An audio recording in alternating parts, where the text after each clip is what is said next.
Melanie Gillott, and I'm a singer, songwriter, and actress from Los Angeles, California. Wonderful, wonderful. So, Melanie, where does your music story begin? Well, began at a very young age. I come from a family of musicians, so I kind of knew early on in my life that I loved music. And but it wasn't until I was about like 5 years old. I actually grew up in Pennsylvania, um, but because I moved to LA after I graduated high school.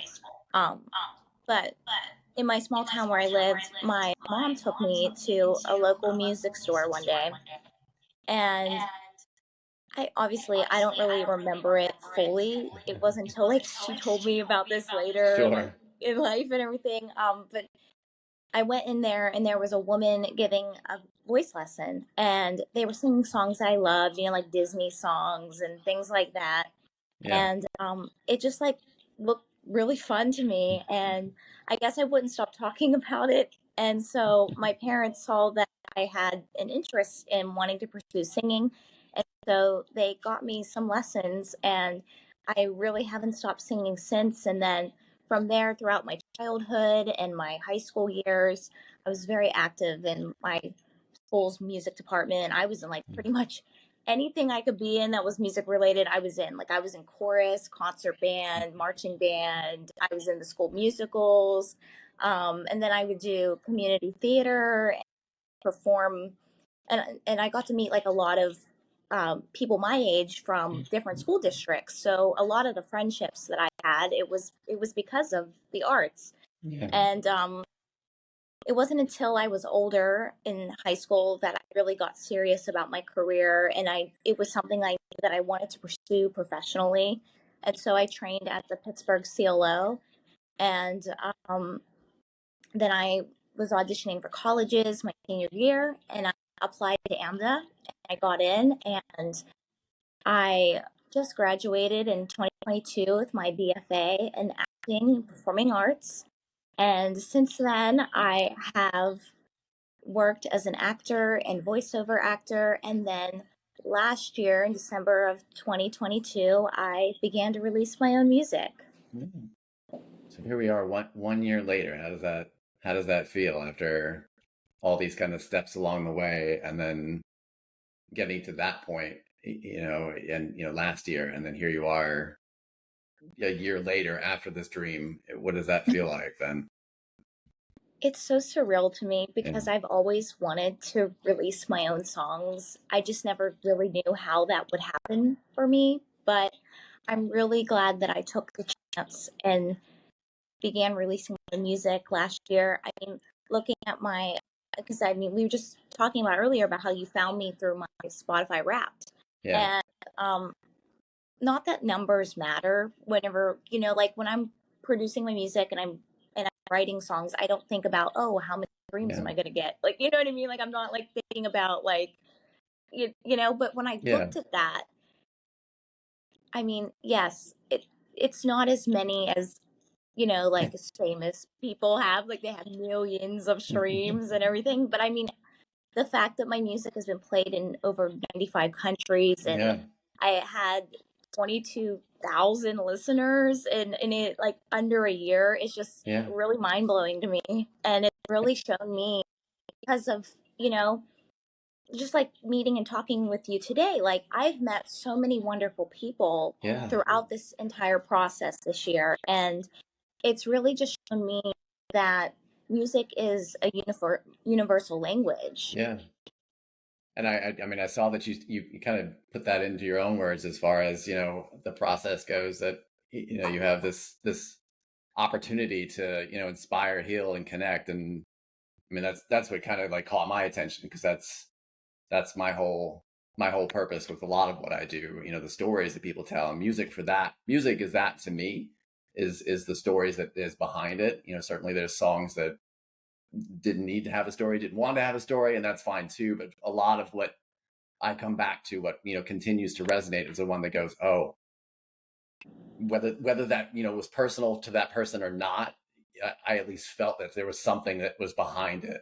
So it's interesting to see like somebody put that in words, because maybe like in their interview, you'll see that in artists, but you put that in the description as to like what's driven you. Mhm. I think to songwriting, but this all together.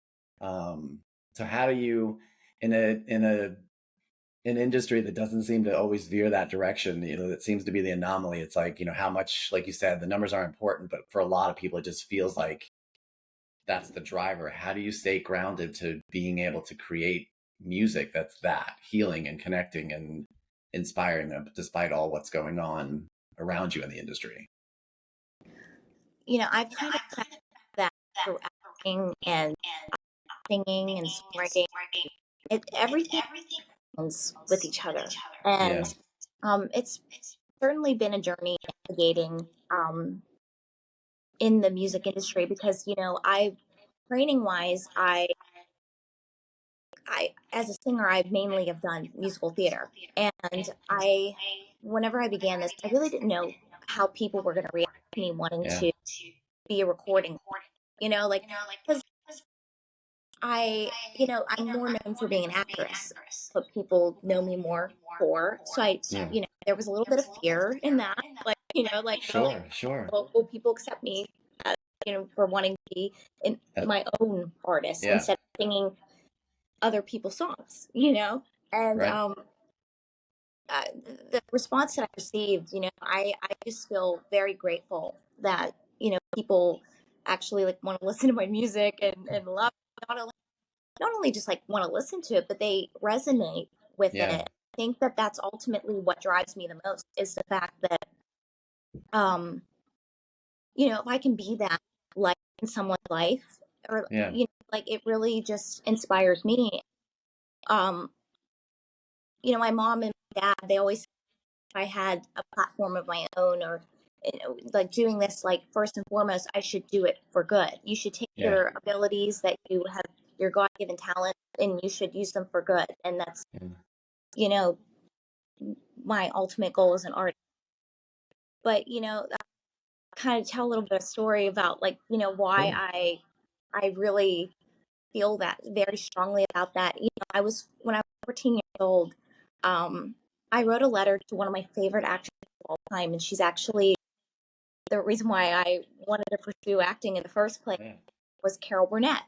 And I wrote to her, and she's like a living legend. Yeah. Like, she's amazing. And um I wrote to her and I asked her about, what should an aspiring actress do if she wants to be an actress? Like, what should I do? Like, where should I go? Yeah. Like, and she actually, to my amazement, responded to We're me. back. Yeah. Yeah, she like wrote back to me, like, on her stationery, might add, like, and it was her too, because like it's just like so funny because there was like a little, she must have been like drinking coffee when she was writing it, because there was like a little like coffee stain like on it I and love it. everything. And, but for me, and I was going through such a difficult time in my life, and laughter, and her television show, and like in music and musical theater and everything was always the thing that helped me get through difficult times of my life. And so it just really meant a lot that this, like I said, a living legend who's probably really busy, Yeah. took the time out of her day to respond to a 14-year-old girl who lived in a small town in the middle of nowhere in Pennsylvania, Yeah. who had a dream. And I always promised myself, and I said this before, um, I really want to be a great actress. I want to be a great singer. I want to be a great songwriter. But ultimately, I really just hope that I'm a great person. And I Yeah. hope that, um, you know, I think back to that in my life. And if someday, maybe I'm writing to a 14-year-old girl Yeah. who has that same passion and that same dream, and inspire them. Yeah. And I mean, you hope that like that's why she did that for you, that you kind of you had a chance to see that like they're human too, and that Mhm. despite how much you put them on a pedestal and seemed like they were untouchable, that they just reminded you that we're all, like you said, I mean, good, trying to be good humans, and Mhm. gave you a chance, at a young age to do that. And that's rare. I mean, it's rare to hear that from, somebody, so young that like, they have these emotions, they have these feelings. Do you see that impact your own mental health still kind of play in to the music that you write, day to day, or is not so like apparent all the time? Yeah, so my songs, they're very personal to me because they are based upon, my personal experiences. Yeah. And, whenever I'm a song, it could be emotional wise, it could be about something I'm either currently going through, or maybe I'm just reflecting upon Yeah. things that happened to me. And, ultimately, like, yes, these songs, whenever I'm writing them, they're about me and Yeah. life. My hope is that the listener, they can take what I'm saying in my songs and relate it back to their own lives. And I think what's been so um very fulfilling for me, if that's the right way to say it, like Yeah. very like drives me even more is when Yeah. people say to me, like, I relate to this a lot, or like this same thing happened to me, or like, thank you, like, writing this, you make me feel like less alone in this Yeah. world. And it really um mean a lot to me.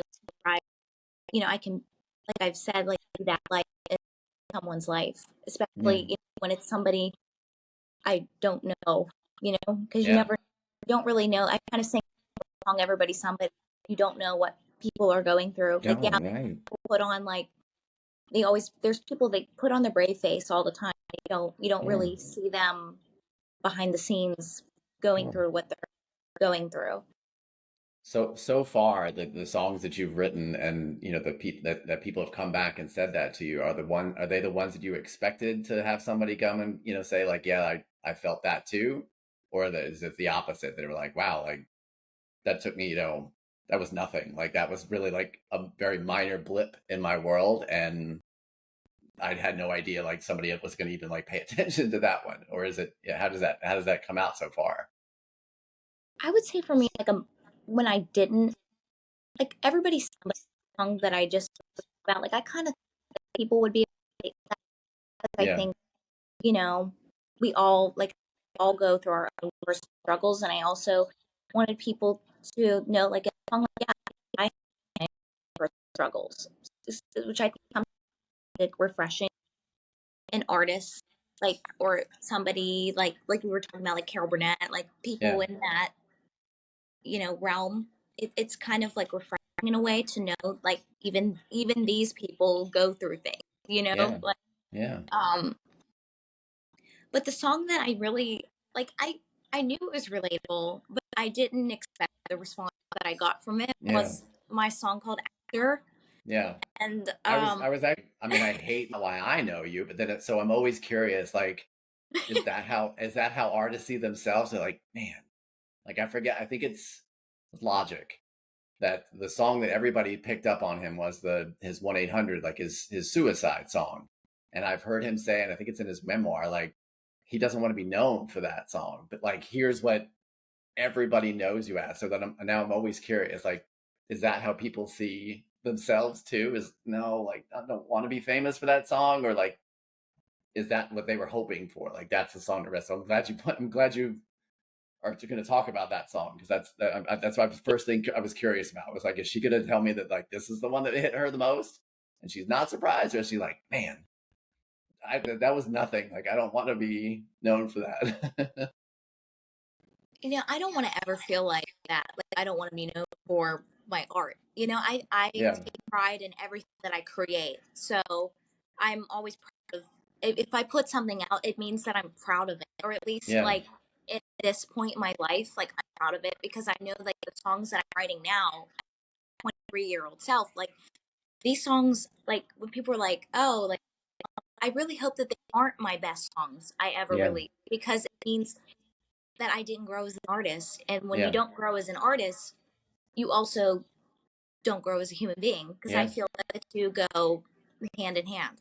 Um, but Actor's my most played song, and I didn't expect it at all. I kind of just, like, wrote it because it came from this place of just absolute hurt and disappointment and Yeah. betrayal, and I just when I was writing that, I didn't really think about, oh, well, how's this gonna, Yeah. become popular or whatever. Like, it just kind of happened. And, like I said, it did come from that place of hurt and disappointment, but and then I've heard other songwriters talk about this, how you could write a song in the moment where you feel like so kind of down, Yeah. but the way that people have taken that song for me, and it's almost like a celebration in a way, Yeah. because Yeah. it's like, oh, I'm not the only person that's gone through this, unfortunately. Yeah. Yeah. So then talk about a little bit, how that process works. Because I mean, I've heard many different versions of how people write songs from put a couple notes on paper and 5-10 years later they come back to it to I can write a song in like 30 minutes. How does that process then work for you, and what goes into it? I think for me, it just kind of depends on the song, and that's what I really love about songwriting, is that it's different every single time I write a Yeah. song.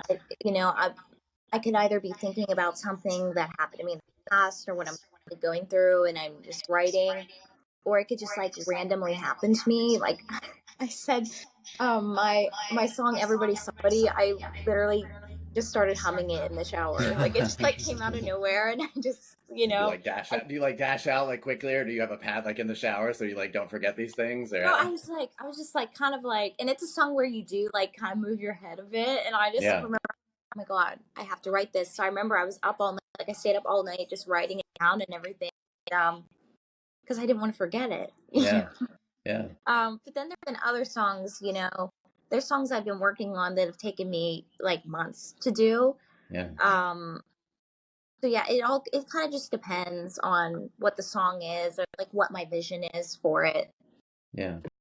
And so, do you feel like a year later? Do you feel like kind of now that you're entrenched in like the fact that you have music out there and people are listening to it? Do you kind of feel this like momentum and like need to do things faster, or does none of that change for you? That you realize that like in order to stay grounded, in order to stay connecting and healing, through your music, as you said, that I can't get caught up in that.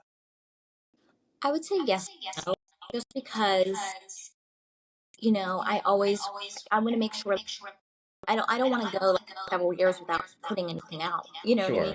Sure, sure, I want to make sure I'm consistently releasing music, but at the same time, it's like I want to make sure the quality of the music is good too.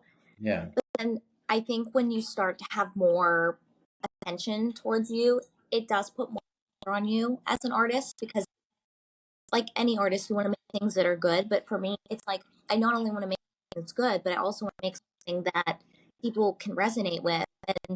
And even recently, I kind of felt stuck in a way. Like I was like, oh, like what am I gonna do next? Like, and the first thought in my head was, oh, well, what's people gonna like? And I'm like, no, Melanie, you no, can't no, do that to yourself, yeah, because just because you think people are gonna like it, like I can tell you right now, like some of the songs I thought people would love, they aren't even my most played songs. yeah, So, um, it comes down to like I want quality over quantity, yeah, but also it's just kind of having a balance between quality over quantity, but then also making sure that I'm working.